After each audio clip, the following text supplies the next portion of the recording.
क्या बनना चाहती है आप? हम बनना तो सब कुछ बहुत कुछ जाता है, बट फाइनेंशियल प्रॉब्लम के हिसाब से सब बनता है।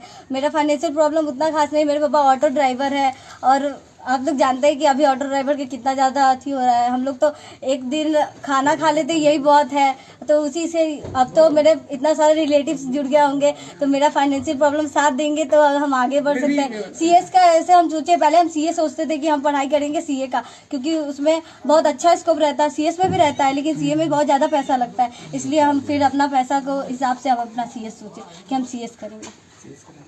सीएस का सीएस निकालेंगे। पढ़ाई गांव से ही हुई है या कहीं बाहर से? नहीं, हम गांव से ही पढ़ाई करते थे। हम बोले ना, हम जाते थे भारतीय कंप्यूटर क्लास से अंधार रोड जाते थे पढ़ने, स्कूल जाते थे, हम हाजीपुर जमनी लाल जाते थे, वहाँ पढ़ाई करते थे। उसके बाद घर पे सेल्फ स्टडी। माता पिता की तरफ से? माता पिता सबको जानता है कि माता पिता अगर सहयोग ना करे तो बच्चा कहीं जा ही नहीं सकता हो। माता पिता ही हमें वहाँ जाने के लिए, मेरी माँ हमें मेरे साथ गई सर की कोचिंग, वहाँ पे वो हमें सर के पास ले गई। बोली क्या, सर को बोली कि सर इसको ऐसा पढ़ाइए कि ये एक दिन टॉप कर जाए। तो फिर मम्मी पापा थे, पापा हमको कमाते थे, वो बोलते हम क्या कर सकते हैं, हम सिर्फ कमा के दे सकते हैं। तो हम, मेरा काम था पढ़ाई करना, उनको बताना कि हम आपके कमाई से हम कितना कुछ कर सकते हैं।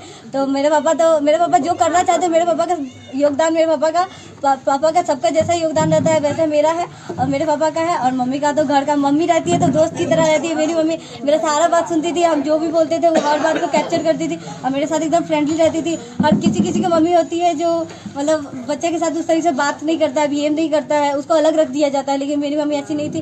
वो जब हम पढ़ते थे तो मेरे साथ बैठती थी, वो मेरे से बातें करती थी, वो मेरा पूरा सब सहयोग करती थी। परेशानी कहाँ है मेरा किस चीज़ का परेशानी? हाँ, पढ़ाई के दौरान या यहाँ तक पहुँचने में आर्थिक फाइनेंशियल प्रॉब्लम होता था हमें, मतलब सर को फीस देने में कभी कभी हमें प्रॉब्लम होता था। तो हम एक दिन सर को बोले कि सर हमें थोड़ा सा फाइनेंशियल प्रॉब्लम था। सर बोले कि एक काम करो, तो मेरे यहाँ पे काम कर लो। 1 घंटा का हम सर का काम कर लेते थे और उसी में 500 रुपये मतलब डायरी मेंटेन कर, सर ना कंप्यूटर क्लास भी सिखाते हैं, तो उन्हीं का डायरी मेंटेन करते थे हम, और 1 घंटा एक्स्ट्रा काम करके और हम 500 कमाते थे और उसी से हम कोचिंग पढ़ते। मेरे 500 रुपये ही फीस था कोचिंग का। इतना कम फीस में इतना अच्छा पढ़ाई हो गया।